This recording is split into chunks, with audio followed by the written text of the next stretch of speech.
মাননীয় প্রধান উপদেষ্টা মহোদয় এই মুহূর্তে মিরপুর শহীদ বুদ্ধিজীবী স্মৃতিসৌধে জাতির পক্ষে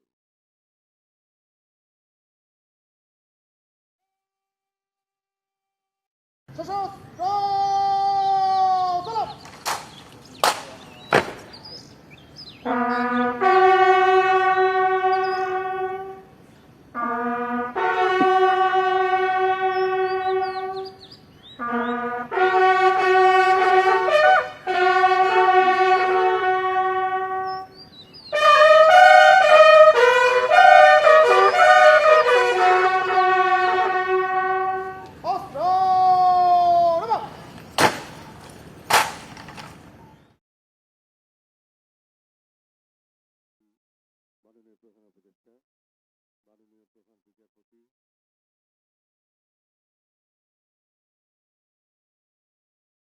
কেউ দেখতেও পায় না। আমার বুকের ভেতর এখন কেবলই